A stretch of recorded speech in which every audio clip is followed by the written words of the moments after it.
दोस्तों, महिलाओं के लिए सबसे जो इम्पोर्टेंट होते हैं सिर के बाल, और ब्रेस्ट का रिमूव होना शायद महिला के लिए बड़ा मुश्किल है, किसी महिला के लिए। पर मैंने अपनी कीमो होने से पहले ही अपने बाल रिमूव करा दिए कि मैं नहीं चाहती थी कि वो बाल थोड़े थोड़े करके निकले। तो मैं अपने आप को खुद ही मजबूत कर लिया और मैं कीमो के लिए तैयार हो गई। कीमो तो जैसे आपने खुद ही अपने बाल हटा लिए और ब्रेस्ट रिमूव कर दी गई, इस पर आपका अंदर से कैसे स्वीकार कर लिया आपने? ना, अगर शरीर का कोई अंग कट गया है तो आपका दूसरा अंग मजबूत हो जाता है। और जब मुझे कैंसर आया तो सबसे पहले मुझे आनंद मूवी का ध्यान आया और वो राजेश खन्ना का हंसता हुआ चेहरा मेरे जहन में था और मैंने सोचा कि मैं भी ऐसे ही रहूँगी। यार, इतना उत्साहित रहते हो हर समय ही, हैं? नहीं, बात यह है कि मैं मानती हूँ कि ज़िंदगी जीने का नाम है। तो अगर हमें ज़िंदगी जीनी है तो काटनी तो है ही ना, तो हम रो के क्यों काटे, हंस के काटे। जितना जीवन है उसको हंस के काटिए। तो और ये जो बीमारी है ना, आप अपने आत्मबल और हिम्मत से ही हरा सकते हो। दवाइयाँ तो बाद में करेगी, पहले आपका आत्मबल है। आपको कभी मौत से डर नहीं लगता कि जैसे कैंसर है, आपको भी लगता है कि पुराने जन्म में कुछ आप उल्टे सीधे काम करके आए हो? तो आपने किस नामी हॉस्पिटल में इलाज कराया? जॉब करती थी तो मम्मी मुझे लॉक करके जाती थी घर में। तो अच्छा, लॉक कर जाती थी। फिर जब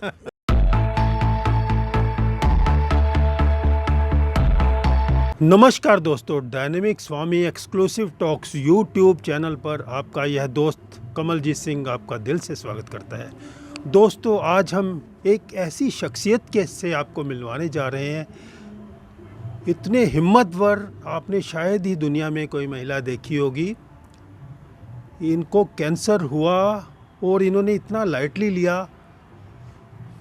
कैंसर का नाम सुनते ही लोगों के होशो हवास उड़ जाते हैं। अगर पता लगे कि मुझे कैंसर है तो पूरी धरती हिल जाती है और ऐसा लगता है कि मौत आसपास मंडराने लगी है। जिनसे मिलवाने जा रहे हैं, इन्होंने इतना मस्ती और खुशी में रहती हैं जैसे कि कैंसर का उत्सव मनाती हैं। कैंसर ना हुआ, कोई दिवाली हो गई, कोई होली हो गई। तो दोस्तों, इनका नाम है रमेश्वरी नादान। नमस्कार रमेश्वरी जी। नमस्कार। रमेश्वरी जी, आप इतना उत्साहित और खुशी में रहती हैं। आपने सर गंजा हो गया, आपकी ब्रेस्ट रिमूव कर दी गई, तब भी आप इतनी खुशी में कैसे रहती हो, हैं? और अब सबसे पहले मैं आपसे ये सवाल करूँगा कि कैंसर का आपको जब पता लगा तो क्या रिएक्शन हुआ? जब सबसे पहले मुझे कैंसर का पता लगा तो 2 दिन तो मैंने बहुत सोचा कि आखिर मुझे ये बीमारी क्यों लगी। हाँ। फिर उसके बाद मैंने सोचा अगर भगवान ने दिया है तो क्यों ना हम इससे कुछ सीखें। और मैंने जो अपनी कमजोरी थी ना, ये इसी को अपनी ढाल बना लिया। और अच्छा। मैंने कहा कुछ लोगों के लिए हम कर सके। आपने भगवान के प्रसाद की तरह इसको लिया, कैंसर को। तो लेकिन जनरली कहना बड़ा आसान है पर लेना बड़ा मुश्किल है। ऐसा आप इतना लाइट कैसे ले गए? मुझे ये अभी भी हैरानी हो रही है। इतना उत्साहित रहते हो हर समय ही, हैं? नहीं, बात यह है कि मैं मानती हूँ कि ज़िंदगी जीने का नाम है। तो अगर हमें ज़िंदगी जीनी है तो काटनी तो है ही ना, तो हम रो के क्यों काटे, हंस के काटे। जितना जीवन है उसको हंस के काटिए। तो मैं शुरू से पॉजिटिव रही हूँ। अच्छा, शुरू से नेचर ही आपकी है। हाँ। तो जैसे आपको पता लगा कि कीमोथेरेपी आपकी होने वाली है, कीमोथेरेपी में तो शरीर बहुत शायद पीड़ा सहनी पड़ती है। पूरे शरीर में दर्द होता है, कमजोरी होती है, चिड़चिड़ापन होता है। जितने भी मैंने कैंसर के मरीज़ देखे हैं तो ऐसा निरुत्साहित हो जाते हैं। वो उनको लगता है मौत ही करीब है। वो उसके इतने निराशित देखे हैं मैंने। आप बताइए कि आपको कीमोथेरेपी का एक्सपीरियंस बताइए। कीमोथेरेपी का जब मुझे पता लगा कि मुझे अब कीमो लगेगी तो सबसे पहले उसमें जो किसी भी महिला के दिमाग में बात आती है कि उनके बाल चले जाएंगे और वो उसको लेके बहुत डिप्रेशन में रहती है। पर मैंने अपनी कीमो होने से पहले ही अपने बाल रिमूव करा दिए कि मैं नहीं चाहती थी कि वो बाल थोड़े थोड़े करके निकले। तो मैं अपने आप को खुद ही मजबूत कर लिया और मैं कीमो के लिए तैयार हो गई। कीमो के बाद मैं मानती हूँ कि शारीरिक रूप से कुछ कष्ट होता है, पर उसके लिए अगर हम अपना आत्मविश्वास रखें, आत्मबल रखें, धैर्य रखें तो हम उस विपदा को पार कर सकते हैं, उस कष्ट से दूर हो सकते हैं। स्वीकार भाव के कारण आप इसको झेल पाई। जी। निश्चित ही हमें स्वीकार भाव रखना चाहिए ज़िंदगी में, जो भी हमारे सामने आए। दोस्तों, महिलाओं के लिए सबसे जो इम्पोर्टेंट होते हैं सिर के बाल, और ब्रेस्ट का रिमूव होना शायद महिला के लिए बड़ा मुश्किल है, किसी महिला के लिए। और दूसरे किसी को जरा से भी बाल चार उतर जाएं तो लोग विग लगाना चालू कर देते हैं, स्त्रियां ही नहीं पुरुष भी। तो इन्होंने तो खुद ही अपने बाल हटा लिया। ये तो जैसे आपने खुद ही अपने बाल हटा लिए और ब्रेस्ट रिमूव कर दी गई, इस पर आपका अंदर से कैसे स्वीकार कर लिया आपने? कि बाल जब मुझे पता लगा था कि भाई बाल झड़ जाते हैं कीमों से, तो मैं खुद ही रिमूव करा लिए थे। मैंने ये सोचा कि सुंदरता, एक स्त्री की सुंदरता क्या है। सुंदरता की मैं मानती हूँ आंतरिक सुंदरता किसी भी स्त्री को सुंदर बनाती है, बाहरी सुंदरता नहीं। अगर आपका व्यक्तित्व अच्छा है तो आप सुंदर हैं। आपको प्यार करते हैं वो आपके शरीर से प्यार नहीं करते, वो आपके अच्छे व्यवहार से प्यार करते हैं, आपका जो रहन सहन है, आपके जो विचार है, उनसे आपसे प्यार करते हैं। तो इसी वजह से मैंने सोचा कि मैं जैसी हूँ कीमो के बाद अगर मुझे कुछ प्रॉब्लम होती है तो मैं वैसे ही पब्लिक के सामने आऊँगी। दूसरी बात, जब ब्रेस्ट रिमूव का मेरे पास पता चला मुझे कि अब ब्रेस्ट रिमूव भी करवानी पड़ेगी, तो ऑप्शन थे कि मैं आर्टिफिशियल ब्रेस्ट लगवा लूँ। सिलिकॉन लग जाती है आजकल, और एक वो ऑपरेशन बहुत ज़्यादा कॉस्टली भी नहीं होता है। बट मैंने सोचा नहीं, कि मुझे अपने शरीर से प्यार है ना, तो मैं आर्टिफिशियल क्यों करूँ, मैं ऐसे ही आना चाहती हूँ।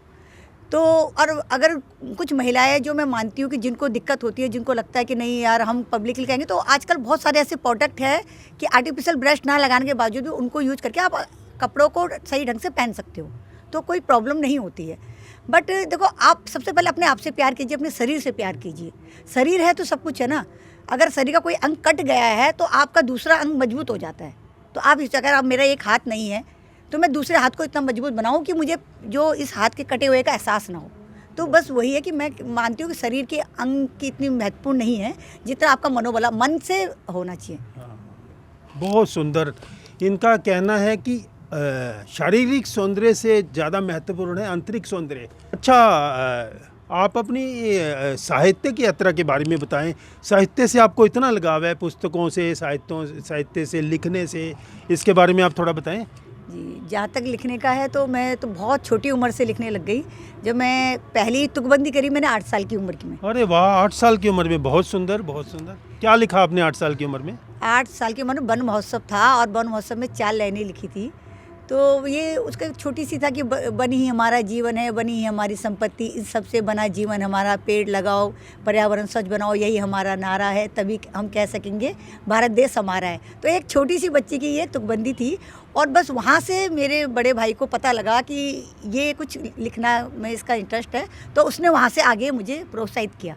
धीरे धीरे मैं आगे बढ़ती रही, तुकबंदियाँ लिखने लगी। उसके बाद मैं पहले बच्चों के लिए कविताएं लिखने लगी, धीरे धीरे कहानियों पे आई, फिर उपन्यास पे, फिर संस्मरण पे, तो ऐसे यात्रा बढ़ती गई। तो आज 15 किताबें हो गई है मेरी पब्लिश, और ये सब पाठकों का प्यार है जो मुझे मिल रहा है और आगे प्रोत्साहित करता है लिखने के लिए। बहुत सुंदर, बहुत से नहीं। साहित्य आपको किस ढंग से हेल्प हो रहा है? साहित्य से किस तरह हेल्प मिल रही है आपको इस परिस्थिति में जब आपकी कीमोथेरेपीज चल रही हैं? देखो, साहित्य है, एक तो मेरा शौक़ है। सबसे बड़ी बात, मैं जो डिप्रेशन में जाती है जो महिला है वो नहीं जा पाती, क्योंकि अगर हमारा कोई भी शौक़ है, अगर हम उसको कंटिन्यू रखते हैं तो हम कभी अकेलापन महसूस नहीं करते। तो इस बीमारी में जो सबसे ज़्यादा मजबूत मेरे लिए साहित्य है, क्योंकि मुझे पढ़ने लिखने का शौक़ है। तो जब भी मैं अकेली होती हूँ मैं पढ़ती हूँ, अच्छा लिखती हूँ, तो उससे क्या होता है, एक धैर्यवान बनता है, अंदर से धैर्य आता है, विश्वास आता है, ताकत मिलती है, हिम्मत मिलती है, और पाठकों का प्यार मुझे हारने नहीं देता। बहुत सुंदर, साहित्य से लगाव, ठीक है। और दूसरे, जब घर में कैंसर किसी को हो जाता है तो पूरा परिवार डिस्टर्ब हो जाता है। हस्बैंड हो तो वाइफ परेशान हो जाती है, बच्चे परेशान हो जाते हैं, और मित्र भी कटने लग जाते हैं। मैंने ये देखा है, कुछ को तो लगता है कि जैसे अछूत की बीमारी हो है। तो आपके परिवार का बर्ताव कैसा रहा जब उनको पता लगा कि आपको कैंसर डिटेक्ट हुआ? जब मेरी फैमिली को पता लगा तो 2-4 दिन तो सभी डिस्टर्ब रहे, मैं भी रही और फैमिली भी रही। पर उसके बाद धीरे धीरे मैंने उसको सबसे पहले मैंने स्वीकार किया, और मैंने अपनी फैमिली को भी बोला कि नहीं, अगर ये कोई बीमारी को हम इससे लड़ेंगे और हम जीतेंगे। और दूसरी बात कि जैसे लोग कहते हैं, ये काफ़ी लोग मैंने देखा है, ये आपने सही कहा कि कुछ लोग इसको बहुत भेदभाव करते हैं कैंसर मरीज़ के साथ, बट ऐसा नहीं होनी चाहिए। कैंसर मरीज़ के पास सामने के बाद एक तो ये सब बेचारा और बेचारी कभी भी नहीं। मेरे मत है कि आप अगर किसी कैंसर पेशेंट से मिलने जाते हो तो ये कभी भी ना कहे कि अरे बेचारा आपको ऐसा कैसे हो गया, अरे यार ये नहीं होना चाहिए था। ये चीज़ें तो बिल्कुल हटा देनी चाहिए। आप उसकी हिम्मत बनिए, और ये छुआछूत की बीमारी बिल्कुल नहीं है, इसलिए कैंसर मरीजों से बिल्कुल भेदभाव नहीं करना चाहिए। आपको उनकी हिम्मत बनना चाहिए। कोई भी आपके परिवार में हो, आपके साथ में हो, या आप खुद पेशेंट में कैंसर के मरीज है, तो आप हिम्मत रखिए। और ये जो बीमारी है ना, आप अपने आत्मबल और हिम्मत से ही हरा सकते हो। दवाइयाँ तो बाद में करेगी, पहले आपका आत्मबल है। बहुत सुंदर। डॉक्टर से कहीं ज़्यादा ना एक जो मरीज उस चीज़ को झेल रहा है या झेल चुका है, वो आपको ज़्यादा अच्छा गाइड कर सकता है। तो हाँ, अच्छा, आपको प्रेरणा कहाँ से मिली? इतना उत्साह, जैसे आपको कहाँ से अंदर से इतनी प्रेरणा आती है कि खुश रहूँ, आनंदित रहूँ, ऐसा है, कहाँ से प्रेरणा आती है आपको? मैं सोशल मीडिया बहुत एक्टिव रहती हूँ, तो जब मुझे बीमारी हुई तो मुझे लगा कि अगर मुझे बीमारी है तो भगवान ने कुछ सोच के तो मुझे दी है ना। क्योंकि मेरे बहुत सारे पाठक हैं जो मुझे पढ़ते हैं, बहुत सारे लोग हैं जो मुझे सुनते हैं। तो मैंने उस टाइम सोचा कि अगर मुझे भगवान ने बीमारी दी तो क्यों ना मैं इसको अपनी ढाल बनाऊं, और मैं अपने जैसे और मरीजों को या उनके परिजनों को कुछ प्रेरणादायक कुछ बताऊं कि इससे क्या क्या परेशानियां होती है, इससे कैसे लड़ा जा सकता है। तो मुझे वो पॉजिटिव लगा कि अगर भगवान ने मुझे चुना है तो किसी काम के लिए चुना है और ये काम मुझे करना है। तो मैं सोशल मीडिया में आके मैं इससे रिलेटेड जितनी भी परेशानियाँ होती है वो सब बताती हूँ। मैं क्या फ़ील करती हूँ मैं वो बताती हूँ। मैं जब हॉस्पिटल जाती हूँ वहाँ जो मरीज़ मिलते हैं उनके अनुभव बताती हूँ। तो जिससे क्या होता है, अभी जब से मैंने सोशल मीडिया में लिखना शुरू करा उसके बाद से मुझे अलग अलग स्टेट से कॉल आने लग गए कि हमारे घर में पेशेंट है इस टाइप का, आप उनको कन्विंस कीजिए। कोई कीमो से डर रहा है, उनको कीमो के लिए तैयार कीजिए। कोई सर्जरी से डर रहा है, उनको तैयार कीजिए। तो आजकल मेरे पास इतने कॉल आ रहे हैं तो मुझे भी अच्छा लग रहा है कि मैं कुछ अच्छा काम कर रही हूँ। तो मैं अपनी बीमारी भूल गई हूँ और मुझे बताओ, मैं समझो इसमें एंजॉय कर रही हूँ एक तरह से। हाँ, कैंसर को एंजॉय करना रियली पूरी दुनिया में शायद अकेला उदाहरण होगा। ये बहुत सुंदर बात है। ये बिल्कुल पॉजिटिवली ले रही हैं हर चीज़ को, मतलब हर क्षण को पॉजिटिव जी रही हैं। दोस्तों, कैंसर जब डिटेक्ट होता है और कैंसर के लिए जब कीमोथेरेपीज बताई जाती हैं, लोगों के मकान तक बिकते हुए सुने हैं। आर्थिक हालत कमज़ोर हो गई उन लोगों की, कैंसर जिनके घरों में हो, और पेशेंट भी बहुत बार देखता हूँ कि बच्चा नहीं। आप अपनी आर्थिक हालत के बारे में बताइए, आप क्या असर हुआ आर्थिक हालत पर? हाँ, जब जैसे पता चला तो सभी का ये था कि भाई किसी अच्छे प्राइवेट हॉस्पिटल में दिखाना चाहिए। मतलब हस्बैंड का भी और भी सभी यही चाहते थे। हाँ, मुझे सभी आजकल सभी का है कि महंगे से महंगे प्राइवेट हॉस्पिटल में कराएं, दुनिया भर के नामी हॉस्पिटल होना चाहिए। ये बड़ी आजकल लोगों में बीमारी है। तो आपने किस नामी हॉस्पिटल में इलाज कराया? तो मैंने किसी भी नामी हॉस्पिटल में नहीं कराया। जब मुझे पता लगा तो फिर पहले मैंने सभी से प्राइवेट हॉस्पिटलों से भी पता करा कि भाई कितना खर्चा आएगा, क्या आएगा। तो अधिकतर जितने भी थे 50 लाख, 40 लाख, 30 लाख से ऊपर से सभी थे। मेरा मेडिक्लेम है अच्छा खासा। उसके बावजूद फिर मुझे लगा कि 1%, उस टाइम एक्चुअली मेरी स्टेज का नहीं पता था मुझे कि मेरी कौन सी स्टेज है। तो मुझे लगा कि अगर मेरी लास्ट स्टेज होती है 1% लास्ट स्टेज होगी, और तो मैं क्यों अपनी फैमिली पे आर्थिक बोझ डाल के जाऊँ। इस दुनिया से अगर 1% मुझे जाना पड़ा तो मैं अपनी फैमिली को आर्थिक बोझ के तले नहीं दबाना चाहती थी। और जहाँ तक है कि प्राइवेट से सरकारी हॉस्पिटलों के जो डॉक्टर्स होते हैं वो ज़्यादा अनुभवी होते हैं। एक दिन में हज़ारों पेशेंट देखते हो। ऐसा बहुत सुनने में आ रहा है कि सरकारी हॉस्पिटल में लाइनें लगती हैं, केयर नहीं होती। मैं इस धारणा को तोड़ना चाहूँगी, क्योंकि मैं जब गई मुझे पता लगा तो मैं सीधा फिर उसके बाद मैंने सरकारी हॉस्पिटल चुना। अरे वाह, सरकारी कौन सा हॉस्पिटल? हाँ, मैंने Delhi state cancer hospital Dilshad garden में है वो चुना, क्योंकि वो यहाँ से मुझे नज़दीक पड़ता है। अच्छा। एम्स में भी बहुत अच्छा इलाज होता है, बट मुझे नज़दीक वो पड़ा दिल्ली स्टेट कैंसर हॉस्पिटल। तो मैं वहाँ गई। बस वहाँ सिर्फ एक समय का है कि आप अगर सुबह जल्दी जाके आप लाइन में लग सकते हैं तो आप आराम से अच्छे डॉक्टर से अपना ट्रीटमेंट करा सकते हैं। मेरी आज 5 कीमो हो गई है, मैं बिल्कुल स्वस्थ हूँ और बहुत अच्छा ट्रीटमेंट मिल रहा है। टोटल कितनी कीमो होनी है आपकी? मेरी शुरुआत में एक्चुअली एक सर्कल में 8 कीमो होती है, तो मेरी अभी 5 कीमो हो गई है। अभी 3 कीमो बची है, प्लस उसमें रेडिसन है। और आपको यकीन होगा वहाँ सब कुछ फ्री है। और आप प्राइवेट में जाते हो ना तो एक कीमो 1.5 लाख की पड़ती है, और रेडिसन आपको 3.5 लाख के लगभग पड़ता है। रेडिएशन? हाँ, तो वो 3.5 लाख कम से कम। तो आप सोचिए ना, अगर आपके 8 कीमो तो आपके कितने पैसे वेस्ट चले जाएंगे। और देखो, लोग कहते हैं ना कि मतलब बाहर नहीं है, तो मैं 3rd स्टेज से बाहर आई हूँ और अभी मैं 5 कीमो के बाद भी अपने आप को स्वस्थ महसूस कर रही हूँ। आपकी 3rd स्टेज था कैंसर? हाँ, 3rd स्टेज था, और 3rd स्टेज के बाद भी मैं नॉर्मल हूँ और बहुत अपने सारे काम आराम से इजीली कर पा रही हूँ। कोई दिक्कत नहीं है मुझे। नहीं, जैसे लोगों में चिड़चिड़ापन, गुस्सा और भय और कैंसर के मरीजों को इतना कुछ होता है, भय, चिड़चिड़ापन हर समय रहता है। और तो आपको कभी चिड़चिड़ापन कभी मुझे नहीं लगता आपको हुआ हो? नहीं, चिड़चिड़ापन की वजह मैं बताऊँ कि सबसे बड़ा होता है कि परिवार का सपोर्ट ना होना। फैमिली वाले भी कभी कभी ना ऐसा व्यवहार करते हैं, जैसे वो बीमार है तो उसको एक कमरे में अलग बंद कर दिया गया, उसे छुआछूत की तरह बिहेव करना, किसी से मिलने नहीं देना, बाहर नहीं जाने देना। तो उससे क्या होता है, वो अकेलेपन हो जाता है, डिप्रेशन में चले जाते हैं, तो चिड़चिड़ापन अपने आप ही आएगा। जब आपकी फैमिली वाले आपसे प्यार से बात करेंगे, आपका ध्यान रखेंगे, आप खुद अपने जो आपके शौक है आप उनमें अपना समय बिताएंगे, तो आपको चिड़चिड़ापन बिल्कुल नहीं आएगा। मुझे बिल्कुल चिड़चिड़ापन नहीं आता, मैं तो हैप्पी रहती हूँ। अरे वाह, आपको कभी मौत से डर नहीं लगता कि जैसे कैंसर है? मौत से देखो, जिंदगी और मौत तो सबको पता है कि जब जिसका जन्म है मृत्यु निश्चित है। तो जब हमें पता है हमने आज ही कल मरना ही है, तो उससे डरना किस बात का? अच्छा, बिल्कुल नहीं आपको लगता? बिल्कुल नहीं। और जितना है समय उसको आप इंजॉय कीजिए, चाहे आपके पास 6 महीने है, 6 साल है, जितने भी 60 साल है, कोई दिक्कत नहीं है। जितना भी आपके पास टाइम है ईश्वर ने आपको दिया है, आप उसको अपने शौक पूरे कीजिए, अपने परिवार के साथ रहिए, खुश रहिए, हैप्पी रहिए। और मरना तो एक दिन सबने है, अमर तो कोई नहीं है। हाँ, तो रमेश्वरी जी का कहना है कि अपने अपने शौक जिंदा रखें तो आपका किसी भी परिस्थिति में आप खुश आनंदित रह सकते हैं। अपने नादान नाम क्या रखा है? नादान, बच्चों की तरह नादान मस्ती में रहते हो आप, मैंने देखा है, तो शायद इसीलिए नादान नाम रखा है। कोई गोत्र है कोई? ये नहीं, नादान नाम रखने की वजह ये रही कि अधिकतर आपने सुना होगा कि कवियों के नाम के पीछे कोई ना कोई पेन नेम होता है। हाँ। तो मैं छोटी थी तो पढ़ने का शौक रहा ही। तो एक्चुअली मेरे फादर है, उनका नाम एन से आता था और मेरे बड़े भाई का नाम डी से आता है। अच्छा। तो मैंने उन दोनों का नाम मिला के अच्छा, नादान कर दिया। अरे अरे अरे, अच्छा। और बाकी बच्चों के संग तो बचपना मेरे अंदर रहा, तो सभी मजाक में मुझे काफ़ी लोग मुझे बहुत बार बोलते थे, क्या बच्चों नादान जैसे काम करती है, नादान है बिल्कुल। तो फिर वो मुझे सब मिक्स करके मैंने अपना नाम नादान रख दिया। अच्छा, नादानी आपको बहुत काम आ रही है इसमें कैंसर की परिस्थिति में। नादानी नहीं, आपको एक कितना उत्साहित रखा हुआ है, बहुत बढ़िया। आपने आनंद पिक्चर देखी है क्या? आनंद पिक्चर जी, मैंने बहुत अच्छा, मेरी फेवरेट मूवी रही है। और जब मुझे कैंसर आया तो सबसे पहले मुझे आनंद मूवी का ध्यान आया। और वो राजेश खन्ना का हंसता हुआ चेहरा मेरे जहन में था और मैंने सोचा कि मैं भी ऐसे ही रहूँगी। और बाकी बहुत नादान। पीछे प्रेरणा क्या आनंद पिक्चर से मिली आपको कि कहीं और से कहीं प्रेरणा मिली आपको खूब आनंदित रहने की? नहीं, मेरे एक मित्र है विनय सक्सेना जी, काफ़ी एजेड है, तो वो हमेशा खुश रहते हैं। उन्होंने बहुत सारी परिस्थितियाँ देखी है।